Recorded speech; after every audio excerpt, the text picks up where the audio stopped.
Olá pessoal, bom dia, tudo bem? Hoje falo bom dia, né? Porque nós estamos na primeira manhã após os pleitos aí para presidente da República do Brasil e tivemos aí a vitória do candidato Jair Bolsonaro em detrimento do candidato Haddad, representando aí a esquerda e a direita ou extrema direita, como dizem. Enfim, é, encerrado esse ciclo, nós temos que agora voltar às reflexões da construção deste novo governo. Nós temos que voltar aí, como bem sempre coloco, quais são os direcionamentos da política geral que deve ser tomado e que fatores, após essa escolha, impactarão positivamente ou negativamente sobre o tema principal que nos interessa, que é a segurança pública. O cenário político nosso, ele foi, se nós analisarmos, muito degradante, um cenário político caótico, não que tivesse de todo ruim, houve coisas boas, eu particularmente aqui podemos afirmar, né, que pelo menos no primeiro governo do Lula, muitas ações foram tomadas aí na área da segurança pública, nós tivemos aí algumas inovações, alguns passos importantes, criação do PRONASSE, a criação de um sistema de altos estudos para profissionais de segurança pública, tivemos projetos, transferência de recursos, enfim, mas por motivos mil que vocês conhecem aí, houve aí uma queda nessa ideia de planejamento e a segurança pública ela não encontrou ainda o seu caminho para que nós pudéssemos restabelecer a patamares aceitáveis a questão da insegurança na vida da sociedade. E isso nos preocupou a tal ponto que nós vimos aí uma intervenção no estado do Rio de Janeiro, a fim de tratar especificamente sobre a questão da insegurança e etc. E também temos que dizer aqui, vocês que são nossos alunos sabem bem disso, nós temos que analisar a coisa por todos os ângulos, né? Nós não podemos fazer uma análise de que segurança pública ela deve ser tratada somente pela questão de contratação de mais homens, aquisição de mais armas e mais viaturas. Nós não podemos tratar a segurança pública sobre uma questão estritamente dogmática do conceito de lei e ordem, encarceramento e tolerância zero. Porque nós temos muitas desigualdades, muitos problemas de níveis micro, de problema macro, que eles precisam ser adequadamente interpretados para que nós possamos, evidentemente, traçar um planejamento estratégico melhor para a segurança pública. Outra preocupação que agora nós devemos ter no sentido de como se fixará a política de segurança pública, uma vez que novamente nós vivemos aquele processo de centralização. Quando se fala em sistema único de segurança pública, evidentemente, atrás da palavra único, tem um único ente, dando as diretrizes, estabelecendo o fomento e, portanto, também direcionando o modelo. Um modelo que nós sabemos, até pelo próprio artigo 144, ele ainda está centrado na União, subdividido com 27 estados e retirando da discussão efetiva 5.570 municípios. E esse modelo está errado. Eu costumo falar aqui, costumo falar em nossas aulas, vocês que são nossos alunos no curso de pós-graduação e diversos outros cursos sabem disso. O modelo de gestão de segurança pública brasileira está errado, porque nós temos que ter a questão da segurança pública voltado para a sua primariedade. Quais são os fatores geradores de crime e de violência? Onde eles estão? Onde eles acontecem? Em que quantidade acontece? Quais são os seus gatilhos? Ou quais são os fatores desencadeantes? Quem são os seus autores? Então, quando você começa a fazer essa persecução, atrás dessas informações, não há outro local que nós venhamos ter como ponto de partida senão o município. Tudo acontece no município. Somente o município existe. O que há de concreto na República Federativa do Brasil é a questão da existência dos municípios. Os estados, eles valem-se dos contornos dos municípios para poder existir. É um número X de municípios que constitui um estado.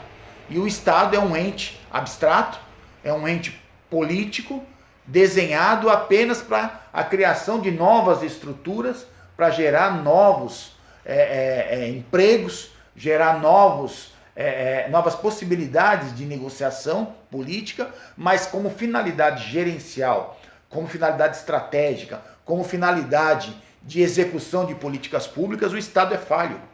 E o Estado é falho porque ele quer gerenciar, ele quer fazer coisas que não consegue fazer. Porque quem realmente tem que fazê-las são os municípios. Então é uma questão muito simples de ser resolvida se nós começarmos a repensar o modelo da segurança pública, não partindo de uma política centralizada com transferência de recursos somente, mas com a devolução da autonomia ao município, para que a partir daí o município consiga trabalhar conceitos primários da prevenção da violência, da criminalidade, da questão do seu modelo de polícia, da questão das peculiaridades das problemáticas de cada sociedade. E por fim o Estado, que na minha opinião muito simplória, é algo que deveria deixar de existir. O Estado ele não tem nenhuma utilidade na vida política. O Estado ele não tem nenhuma finalidade de ordem prática, se não gerar estruturas burocráticas para ficar no meio do problema sem solucioná-lo.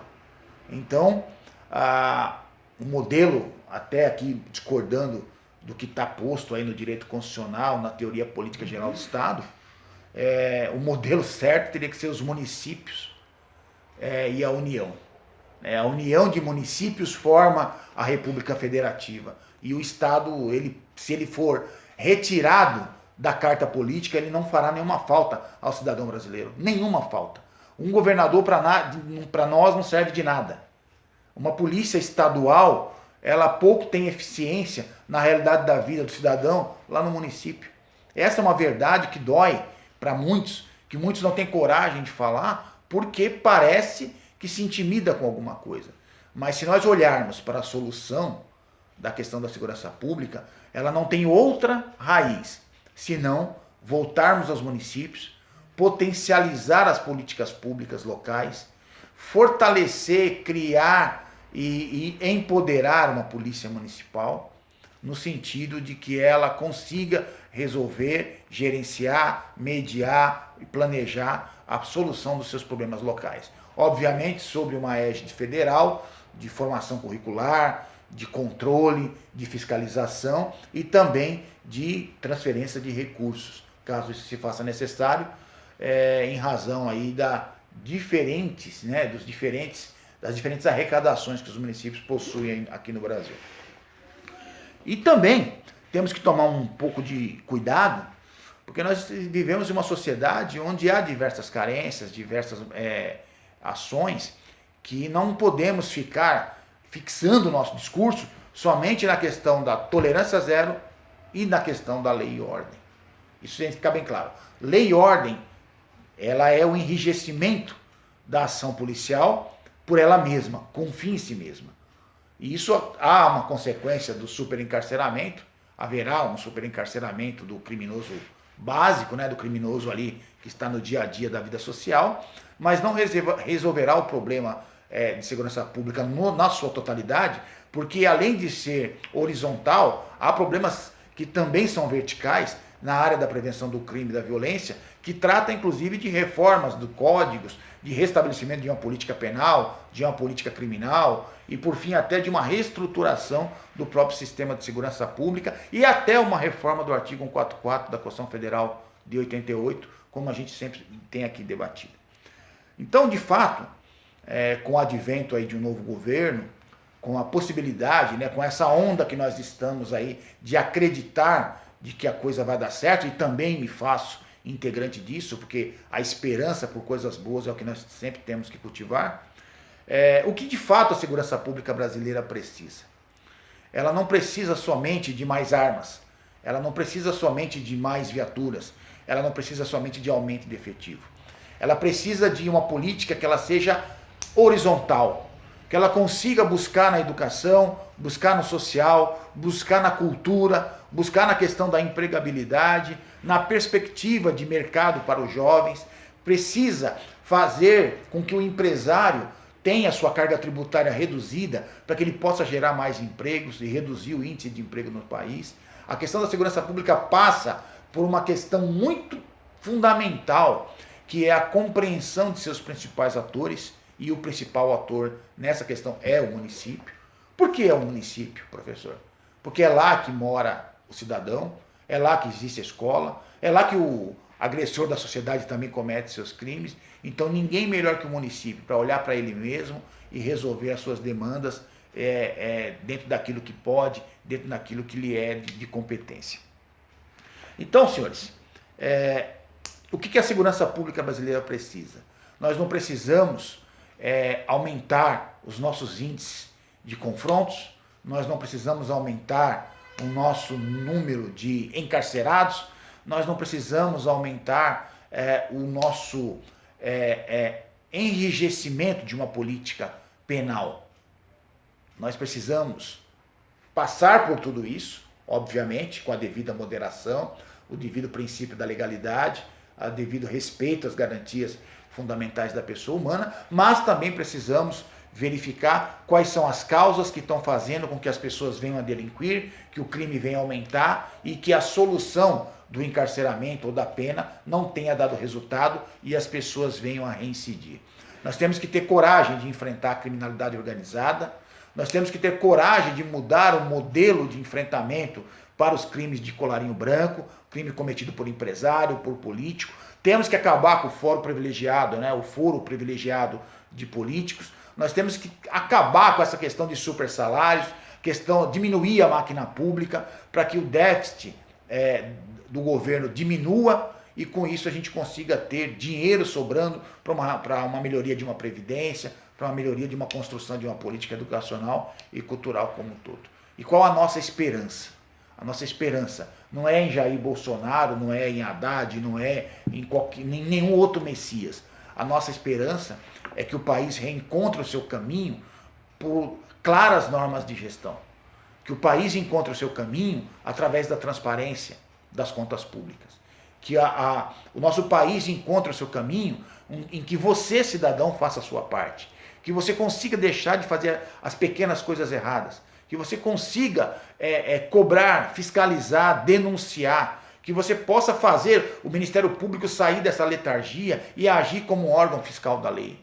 Que você possa, através da participação comunitária, aí na sua casa, no seu bairro, na sua igreja, na sua escola, na sua faculdade, se organizar em torno de grupos que promovam o bem. E quando essa conexão do bem ela estiver ativa, quando essa conexão de pessoas estiverem muito mais engajadas e quando essa conexão de ações positivas começar a irradiar, certamente uma grande onda nacional de reviravolta, uma grande onda nacional de mudanças, uma grande onda nacional de transformações estará batendo na nossa porta. Essa é a nossa esperança. E que se nós queremos uma segurança pública melhor, se nós queremos uma segurança pública que construa, ou que ajude a manter uma sociedade melhor para nós e para nossos filhos, nós devemos agir agora. Devemos agir já e mudando o nosso comportamento. Porque quando você muda o seu hábito, você muda as situações decorrentes daquilo que você faz cotidianamente. Tá bom? Grande abraço a todos e nos encontramos aqui novamente numa outra oportunidade.